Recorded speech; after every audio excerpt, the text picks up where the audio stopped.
Welcome, ghouls and girlies, to Ghost, a show that's based off of gruesome, historically odd, strange tales. There will be no sideward glances looking at scripts. There will be no 1 minute 30-second videos. This is your ultimate guide to everything supernatural. With me as your host, guide, and storyteller. Now, as I search all of these strange supernatural creatures, from mermaids to werewolves to vampires to witches, it came clear to me that there is so much that we are not told. You'll never be taught this at school. You'll never be quizzed about what makes a witch tick. No one will ever ask you how to spot a vampire. But we don't live alone in this world, whether it's aliens abducting our pet sheep or simply creatures that we can't see, that tempt our mind to do strange and eerie things. This is the Field Guide, your number one protection against the things that go bump in the night, your armour and knowledge on how to bump back. So, without further ado, let me start. I am your host. So good that I can jump into cartoons whenever I want. And over the series, I will cover 6 specific subjects. Within these subjects, I try and take a deep dive and create a better understanding for you at home. And of course, by now, you all know I like vampires. So, without further ado, let's start. Before any glittering, glamorous immortals ever changed the concept, vampires were very frightening things and were real. Terrifying threats to anyone who ever crossed their paths. There were times when a vampire attack was so frequent that Homo sapiens even came up with methods of killing them. Stakes, sunlight, decapitation, steel and iron, and of course, with anything supernatural, you'll soon find that fire destroys most things.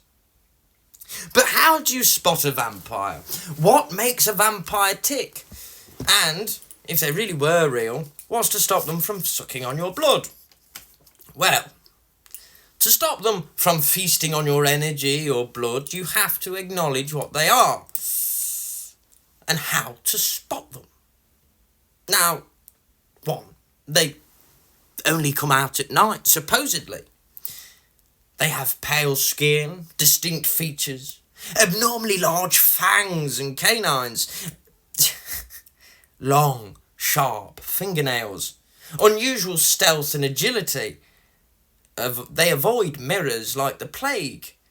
They have a fondness for old-fashioned styles, a supernatural strength which is unmatched to anything else in the natural world.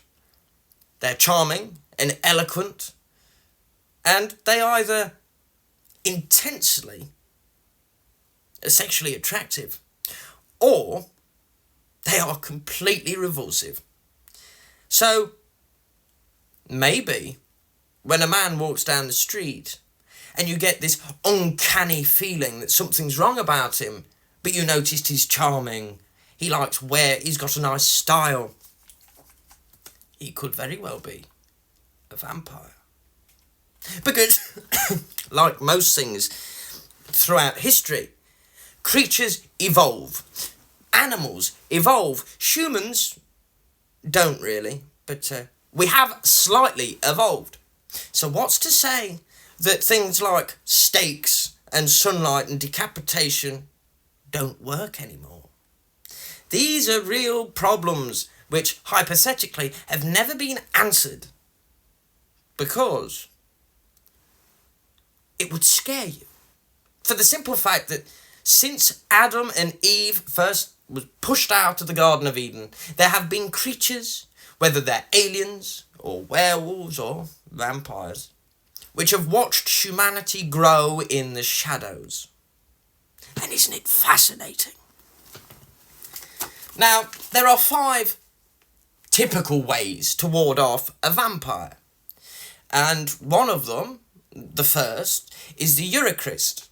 Now, Orthodox and Catholic Christians believe that the bread, consecrated during Mass, becomes the body of Christ. A consecrated host, if attached to a coffin lid, it can trap a vampire inside.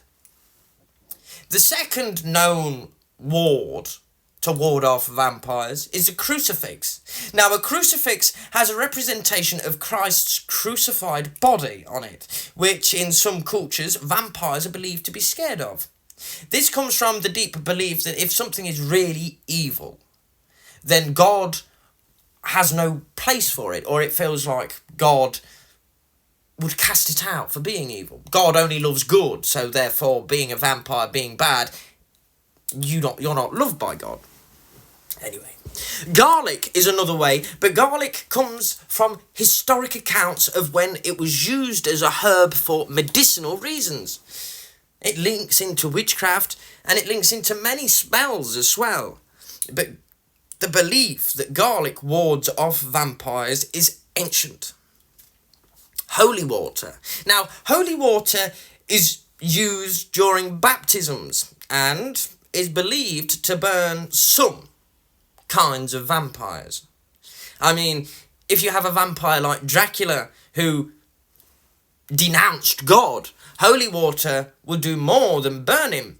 And I'm not talking about I'm melting kind of burning. I'm talking about ow, that hurts kind of burning. Now, vampires avoid mirrors like the plague due to the belief that vampires had no soul. Many people believe that mirrors prevent vampires from entering the home. Usually why there are in the bedroom or in the hallway or in random places that don't really make sense. Mirrors used to be made from mercury and different metals than they are today. And it was those metals which would create strange vortexes and create the myth of mirrors today. So you know how to spot them. You know how to ward them off. But what types of vampires are there? There's a few. Now, a revenant is usually the earliest form of vampire. It's fueled by revenge and bloodlust. Revenants are bloody dangerous, and they are reanimated corpses who are fueled by hatred for the living. But people also believe that a revenant is the early stages of vampirism, when the new fledgling is so hungry for blood that it just goes on a rampage. In Asia, the Jiangshi are also known as the jumping or hopping vampire, and they are believed to lack intelligence and through rigor mortis are forced to jump everywhere they go. The Strigoi are undead, blood-drinking vampires from Romanian mythology.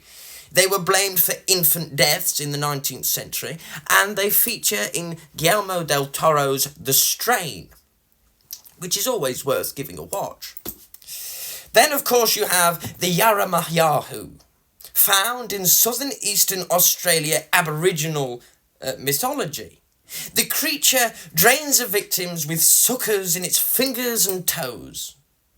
In the New Mexico and the area of Latin America, the chupacabra is a monster that feasts on blood itself. And then, of course, you have